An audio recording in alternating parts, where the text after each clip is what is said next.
அனைவருக்கும் வணக்கம். நான் பிரபு. நிதி ஆயோக் கூட்டம் அப்படின்னா என்ன அப்படிங்கிறத பற்றி தான் இந்த காணொலியில் நம்ம பார்க்க போகிறோம். தொடர்ந்து நம்ம சமூக வலைதளங்கள் மூலம் அரசியல் சார்ந்த கருத்துக்களை பகிர்ந்துகிட்டு இருக்கிறோம்.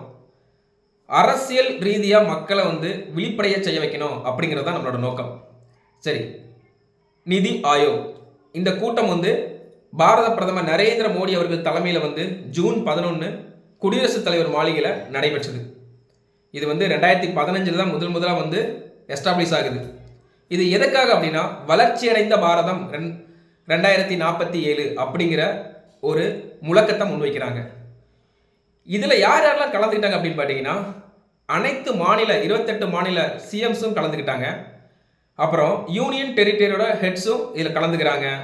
அப்புறம் எல்லா மினிஸ்டர்ஸ், அதாவது யூனியன் மினிஸ்டர்ஸ் இதில் கலந்துக்கிறாங்க. இன்னும் முக்கிய பல தலைவர்களும் இந்த கூட்டத்தில் கலந்துக்கிறாங்க.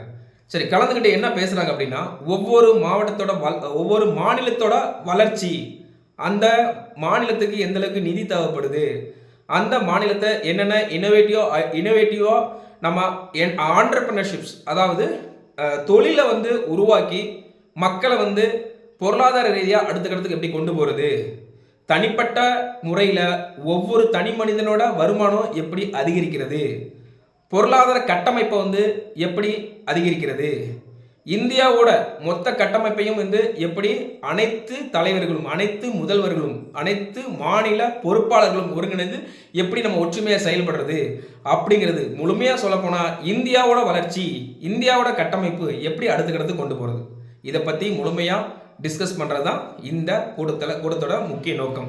அதன் அடிப்படையில் 2047 வளர்ச்சி அடைந்த பாரதம் அப்படிங்கிற தலைப்பில் தான் இது பல கருத்துக்கள் டிஸ்கஸ் பண்ணப்பட்டது. நம்மளோட முதல்வரும் அவரோட கருத்தை முன்வைத்தார். அதே மாதிரி ஒவ்வொரு மாநில முதல்வர்களும் அவங்களோட கருத்தை முன் வச்சாங்க.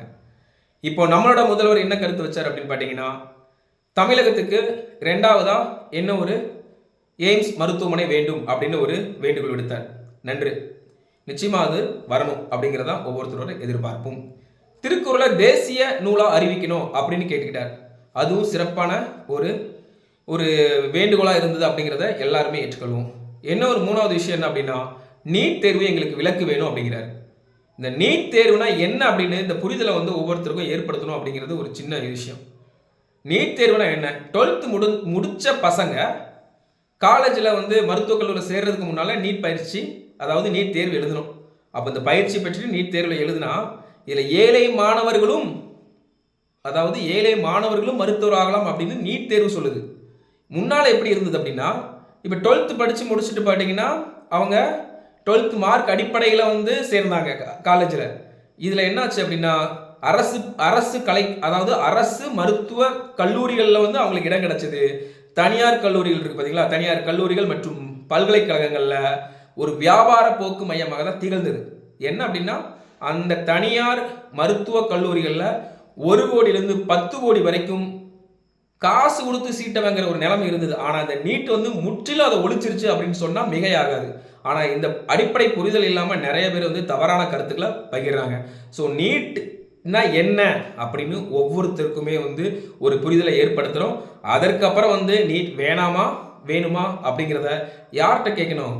ஒரு ஏழை எளிய மக்கள், ஒரு குடிசையில் வாழ்ந்துகிட்டு இருக்க ஒரு ஏழை எளிய மாணவி இன்னைக்கு நீட் தேர்வு மூலம் தேர்வாகி ஒரு டாக்டர் ஆகிறாங்க பாருங்களா, அவங்ககிட்ட கேட்கணும் நீட் வேணுமா அப்படின்னு.